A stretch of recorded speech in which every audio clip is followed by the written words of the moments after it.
बिस्मिल्लाहिर्रहमानिर्रहीम अस्सलाम वालेकुम। की हाल है मेरे सब सजना बेलियां दोस्तों का। उम्मीद करना सारे ठीक होंगे। दोस्तों अज तुहानू असी मिला रहे हैं एक अपने बहुत ही अच्छे दोस्त ने उन्होंने नाल ते वो पिछे तो नज़र आ रहे हैं। चलने उन्होंने कोले यूनान तो ही आए ने जनाब। ते इन्हों थोड़ा जहा मसला बने बेचारिया तम्बाकू मुक गया तो किधरों आ नहीं रहा। मैं भी बह सकना। अस्सलाम वालेकुम। वालेकुम अस्सलाम जी। बिस्मिल्लाह क्यों नहीं तुसी भी बहुत ये ना वे दो वे थले टैप हो गई। चलो कोई नहीं मेरा भाई जी, देखने वाले तो फिर देखने दे नहीं टहंदे। वाकई जी पूरा नज़ारा है। ये माइक मेरे दिल थोड़े ला ना लवां जिस तरह मर्जी जी। मैं मुछां ते नहीं लाना थले। कोई नहीं खैर। हाँ इत्थे ला लो। अस्सलाम वालेकुम जी मेरी तरफों सारे भाइयों नूं। वालेकुम सलाम जनाब। ते ये जनाब मोहम्मद आरिफ ना इन्हां दा ते गुजरात आदोवाल तो ने। ते पिछले कितना चिर हो गया जी इत्थे तुहानू स्वीडन विच? स्वीडन च तकरीबन जी 3 साल हो गए ने, पौने 3 साल। हाँ जी। ते माशाल्लाह बहुत मेहनती ने। मैं इन्हों अपने काम ते लैके गया सी ते मैनू तो शक सी चलो अलग माड़ा मोटा करनगे ते इन्होंने साढ़े तो डबल कर दिता। तो सानू अगों मालक कहता कि यार वो बंदा इतना काम करता फिर तुसी क्यों थोड़ा करते फिर सानू भी डबल करना पैंदा उत्थे। और बस जी मजबूरी नाल ये चीज़ां जिस वे उम्र एक बंदे दी ओवर हो जाती है तो फिर काम करना लाजमी हो जाता है। इस गल्ले कि मालक काम वेखदे ने, उम्र तो वेखदे ही नहीं ना। जा फिर तुहानू इस उम्रे जिहड़ा काम लभने भी जरा जिहड़े ने मुश्किल हो जाते हैं। इंजे गल इस बिल्कुल। गल्ले जिथे भी जाओ मेहनत तो तुहानू ऑलरेडी करनी चाहिए है। बहरहाल इस उम्रे फिर जे अगर मेहनत ना करो तुहानू काम तो कट छड़न दे तुहाडे वास्ते फिर परेशानी बन जाएगी। जी हाँ, ये तो गल इस वास्ते बिल्कुल। जिहड़ा नहीं करना हुंदा वो भी करना पैंदा, मजबूरी। अच्छा तो के दा की मसला बने वो भी जरा शेयर करो। औखे दा मसला ये बनिया मेरा भाई बई करोना वायरस नाल भी मेरा हाले औखे दा मसला बहुता बन गया है। बई फ्लैटां शलैटां बंद होने नाल हुण कोई जी कोई यार दोस्त आ जा नहीं रहा तो उस वजह तो तम्बाकू शमाकू जिहड़ा वे कोई कल परसों दा ख़त्म हो गया है। ते कोशिश तो है सी पता किया इत्थे स्टाकहोल्म स्वीडन के मुख्तलिफ शहरों च भी तम्बाकू किसी को यार दोस्त को मिल जाए या किसी दुकान तो मिल जाए, बहरहाल मिलिया नहीं। थोड़ा जा सही हो के कोई नहीं खैर। और इस तो इलावा नार्वे तो भी पता कराया है, कल एक जी ने दसिया भी हो सकता है शायद मिल जाए। बहरहाल फिर भी परेशानी है इस गल्ले भी फ्लाइटां नहीं आउंदियां, डिलीवरियां नहीं आ रही। इस गल्ले करके कुछ दिन परेशानी बने दी। तो कोई तम्बाकू तो बगैर नहीं काम चलता? तम्बाकू तो बगैर जी मेरा भाई 2 दिहाड़े चलाया है। भी कोशिश की है कि कोई सिगटां दी डब्बी कोई मरोड़ तरोड़ के तम्बाकू का। बहरहाल ये वे कि वो चीज़ नहीं होंदी है तम्बाकू, इनू अग जरा जल्दी पै जाती है। फिर तम्बाकू जिहड़ा औखे वाला तो वो फिर सिगरट वाले च जमीन आसमान का फर्क होंदा है।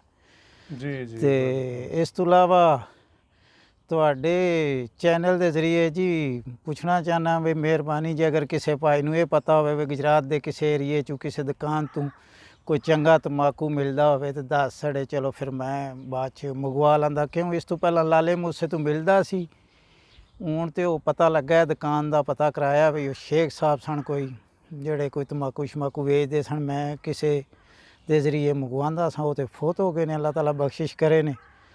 ते जो DHL वाले ने तम्बाकू तो चौके पैसे मांग ले तो फिर कोई नहीं मेरा भाई है हाले वे दूने त्रीने भी मंगण तो लै आवांदे। सिर्फ ये कि DHL का पता कराया है, मुख्तलिफ ACS वालियां दी कंपनियां का पता कराया है। इस वेले मुल्क तो आउट कोई चीज़ ना आ रही है तो ना जा रही है।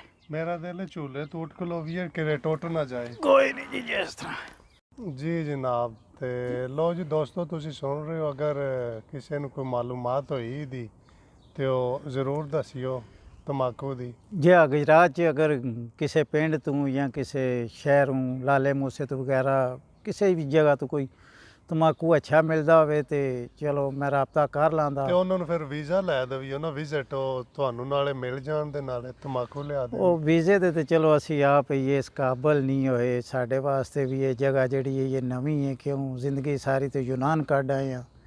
ਇੱਥੇ ਹੁਣ 2.5-3 ਸਾਲ ਦਾ ਅਰਸਾ ਹੈ ਮੁਕੰਮਲ ਤੌਰ ਤੇ ਅਸੀਂ ਆਪ ਵੀ ਇਹ ਸੈੱਟ ਨਹੀਂ।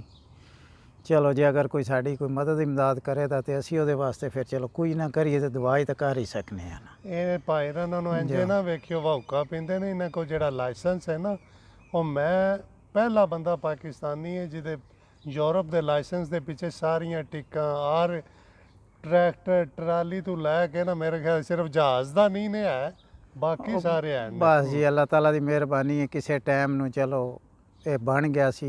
ਅੱਜ ਤੋਂ ਤਕਰੀਬਨ 21 ਸਾਲ ਪਹਿਲਾਂ ਬਣਵਾਇਆ ਸੀ ਯੂਨਾਨ 'ਚ ਹੀ। ਤੇ ਉਸ ਤੋਂ ਬਾਅਦ ਹੁਣ ਫਿਰ ਇੱਥੇ ਵੀ ਆ ਕੇ ਤੇ ਕੰਮ ਦਿੰਦਾ ਪਿਆ। ਬਹੁਤ ਸੋਹਣਾ ਸਿਲਸਿਲਾ ਹੈ ਮੇਰਾ, ਅੱਛਾ ਕੰਮ ਕਾਜ ਹੈ। ਚਲੋ ਅੱਲਾ ਕਰਮ ਕਰੇ ਤਾਂ ਸਭ ਨੂੰ ਅੱਲਾ ਦੀ ਜ਼ਾਤ ਜਿਹੜੀ ਹੈ ਤੰਦਰੁਸਤੀ ਦੇ ਤੇ ਮਿਹਨਤ ਕਰਨ ਦੀ ਤੌਫੀਕ ਦੇ ਜੀ। ਤੇ ਇਹਨਾਂ ਜਨਾਬ ਇੱਥੇ ਹੁੱਕਾ ਵਗੈਰਾ ਪਾਇਆ ਹੁੰਦਾ ਹੈ, ਸਾਡੇ ਕੋਲ ਪੂਰਾ ਦੇਸੀ ਮਾਹੌਲ ਬਣਾਏ ਹੁੰਦੇ ਨੇ ਤੇ ਬਹੁਤ ਚੰਗਾ ਲੱਗਦਾ। ਮੈਂ ਹਾਲਾਂਕਿ ਹੁੱਕਾ ਛਿਕਦਾ ਨਹੀਂ ਹੈ, ਪਰ ਯਕੀਨ ਕਰੋ ਇਹਨਾਂ ਕੋਲ ਬਵੀ ਦਾ ਗੱਪ ਸ਼ਪ ਲਾਈ ਦੀ ਹੈ ਤੇ ਬਹੁਤ ਅੱਛਾ ਲੱਗਦਾ। ਤੇ ਬਾਰਿਸ਼ ਵੀ ਸ਼ੁਰੂ ਹੋ ਗਈ ਹੈ ਚੰਗੀ ਭਲੀ। ਫੋਨ ਤੇ ਵੀ ਕਣੀਆਂ ਪੈ ਰਹੀਆਂ ਨੇ। ਫੋਨ ਵਾਟਰਪ੍ਰੂਫ ਹੈ ਮੇਰੇ ਖਿਆਲ ਵਿੱਚ ਮੇਰਾ, ਜਾਂ ਹੁਣੇ ਪਤਾ ਲੱਗ ਚਲੋ ਜੇ check। ਫੋਨ ਹੋਵੇ ਵੀ ਨਾ ਵੀ ਹੋਵੇ ਵਾਟਰਪ੍ਰੂਫ, ਪਰ ਲੈਵੇ ਕਿ ਅਸੀਂ ਤੇ ਪੱਕੀ ਗੱਲ ਹੈ ਵਾਟਰਪ੍ਰੂਫ ਨਹੀਂ। ਇਸ ਗੱਲ ਕੀ ਰਹੇ ਨਹੀਂ ਜੇ ਤੇ ਚੱਲਦਾ ਰਿਹਾ ਬਾਅਦ ਵਿੱਚ ਸਮਝਾਂਦੇ ਵਾਟਰਪ੍ਰੂਫ ਆ, ਤੇ ਜੇ ਇਸ ਗੱਲ ਬੰਦ ਹੋ ਗਿਆ ਜਾਂ ਛੱਡ ਗਿਆ ਤੇ ਸਮਝਾਂਦੇ ਫਿਰ ਮੇਰੇ ਤੇ ਪਾਣੀ ਛਾਣੀ ਵੀ ਇਹਦੇ ਖਿਲਾਉਣ ਦਾ ਪੈਸੇ ਕੋਈ ਤੁਹਾਡੇ ਚਾਂਸ ਤੇ ਕੋਈ ਪਾ ਨਹੀਂ ਸਿਰ ਸਕਦੇ, ਤੇ। ਕਿਉਂਕਿ ਤੁਹਾਡੇ ਕੋਲੋਂ ਇੰਟਰਵਿਊ ਲੈ ਰਹੇ। ਚਲੋ ਜੀ ਮਿਹਰਬਾਨੀ ਹੈ ਵੀ ਕੋਈ ਨਹੀਂ, ਬਰਦਾਸ਼ਤ ਕਰ ਲਾਂਦੇ।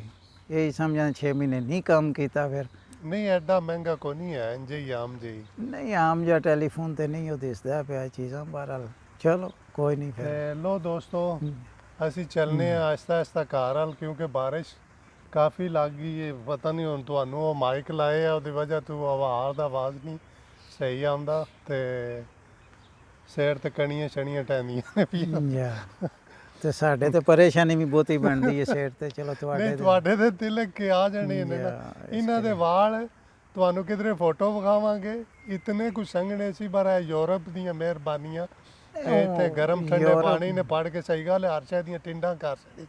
ਜਾ ਕੋਈ ਨਹੀਂ ਫਿਰ ਇਹ ਉਮਰ ਦੇ ਨਾਲ ਹੁੰਦੇ ਨੇ, ਮੌਸਮ ਦੀ ਕੋਈ ਨਹੀਂ ਪਰੇਸ਼ਾਨ ਨਾ ਉਹ। ਗੁਜਰਾਤ ਦੇ ਚ ਉਹਨਾਂ ਨੇ ਵਿਗਾਂ ਬਣਾਈਆਂ ਨੇ, ਤੁਹਾਡੇ ਸੰਜੇ ਦਾ ਤਾਰਾ ਹੈ ਤਾਂ ਵਾਲ ਆਵਣ ਕੇ ਤੁਹਾਨੂੰ ਜਾਓਗੇ ਪਤਾ ਲੱਗੇਗਾ ਕੋਈ ਬੰਦਾ ਆਇਆ। ਚਲੋ ਕੋਈ ਨਹੀਂ ਜੀ ਤੇ ਇਨਸ਼ਾਅੱਲਾ ਚੱਲਨੇ ਆ ਜੀ ਆਹਿਸਤਾ ਆਹਿਸਤਾ ਘਰ ਵੱਲ। ਸਹੀ ਹੈ ਜੀ। ਹਾਂ ਸਭ ਦੋਸਤਾਂ ਨੂੰ ਸਾਡੀ ਤਰਫੋਂ ਜੀ ਫਿਰ ਸਲਾਮ ਦੁਆ ਤੇ ਇਨਸ਼ਾਅੱਲਾ ਚੱਲਨੇ ਆ ਘਰ ਵੱਲ ਆਹਿਸਤਾ ਆਹਿਸਤਾ ਤੇ ਤੁਹਾਡੇ ਨਾਲ ਗੱਲ ਕਰਨੇ ਆ। ਔਰ ਬਹੁਤ ਹੀ ਪਿਆਰੀ ਜਗ੍ਹਾ ਸੀ ਜਿੱਥੇ ਅਸੀਂ ਆਏ ਸੀ। ਯਕੀਨ ਕਰੋ ਹਰ ਤਰਫ ਸਬਜ਼ਾ ਹੀ ਸਬਜ਼ਾ ਹੈ ਔਰ ਬਾਰਿਸ਼ ਕਾਫੀ ਸਾਰੀ ਲੱਗ ਗਈ।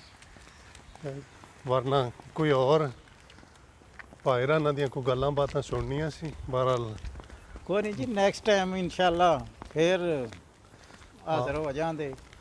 ਕਿਉਂ ਨਹੀਂ ਜੀ। ਅੱਛਾ ਜਨਾਬ, ਸਵੀਡਨ ਵਿੱਚ ਤੇ ਯੂਨਾਨ ਵਿੱਚ ਕੀ ਫਰਕ ਹੈ? ਫਰਕ ਸਭ ਨੂੰ ਮੇਨ ਤੇ ਇਹ ਵੇ ਕਿ ਮੌਸਮ ਦਾ ਬਹੁਤ ਜ਼ਿਆਦਾ ਫਰਕ ਹੈ। ਯੂਨਾਨ ਦਾ ਜਿਹੜਾ ਮੌਸਮ ਅੱਛਾ ਹੈ, ਇੱਥੇ ਦਾ ਮੌਸਮ ਜਿਹੜਾ ਸਰਦ ਹੈ ਤਕਰੀਬਨ। ਹੁਣ ਇੱਥੇ ਗਰਮੀ ਤੇ 30 ਤੋਂ ਉੱਤੇ ਟੈਂਪਰੇਚਰ ਜਾਂਦਾ ਹੀ ਨਹੀਂ, ਤੇ ਉਹ ਵੀ 1.5-2 ਮਹੀਨੇ ਹੀ ਹੈ। ਇਸ ਗੱਲੇ ਇਹਨਾਂ ਚੀਜ਼ਾਂ ਦੀ ਜਿਹੜੀ ਹੈ ਪਰੇਸ਼ਾਨੀ ਬਣਦੀ ਹੈ। ਤੇ ਨਾਲੇ ਜਿਹੜੇ ਕੋਟੀਆਂ ਸਵੈਟਰ ਪਾਏ ਨੇ ਹੁਣ ਤੇ ਤਾਜ਼ਾ ਨੇ ਬਿਲਕੁਲ। ਇਹ ਨਾ ਸਮਝਿਓ ਕਿ ਪਤਾ ਨਹੀਂ। ਅੱਜ ਹੁਣ ਬਾਰਿਸ਼ ਲੱਗੀ ਹੈ, ਠੰਡ ਇੱਥੇ ਮੇਰਾ 18-20 ਜਿਹੜਾ ਟੈਂਪਰੇਚਰ ਹੈ। ਹਾਂ ਜੀ ਇਸ ਗੱਲੇ ਸਰਦੀ ਹੈ। ਸਰਦੀ ਹੈ ਔਰ ਪਾਕਿਸਤਾਨ ਵਿੱਚ ਵੇਖ ਲਓ ਕਿਤਨੀ ਗਰਮੀ ਹੁੰਦੀ ਹੈ। ਤੇ ਇੱਥੇ ਅਸੀਂ ਆਖੀ ਤੇ ਕਿਧਰੇ ਸੂਰਜ ਚੜੇ ਤੇ ਝੱਟ ਧੁੱਪ ਗ੍ਰੀਕ ਵੀ ਹੁਣ ਇਹਨਾਂ ਦਿਨਾਂ 'ਚ 35-36 ਜਿਹੜਾ ਟੈਂਪਰੇਚਰ ਹੈ। ਹਾਂਜੀ। ਗ੍ਰੀਕ, ਇਟਲੀ, ਸਪੇਨ ਦਾ ਤਕਰੀਬਨ ਮੌਸਮ ਇੱਕ ਹੀ ਹੈ। ਬਿਲਕੁਲ। ਤੇ ਇਹਨਾਂ ਚੋਂ ਮੁਲਕਾਂ ਦਾ ਫਿਨਲੈਂਡ, ਨਾਰਵੇ, ਡਨਮਾਰਕ, ਸਵੀਡਨ, ਇਹਨਾਂ ਦਾ ਜਿਹੜਾ ਵੀ ਮੌਸਮ ਸਰਦ ਹੈ। ਕੋਈ ਨਹੀਂ ਫਿਰ ਇਹ ਚੀਜ਼ਾਂ ਨਹੀਂ ਜੀ ਇਹ ਚੀਜ਼ਾਂ ਤੇ ਵਾਕਈ ਫਿਰ ਨਾਲ ਨੇ ਨਾ।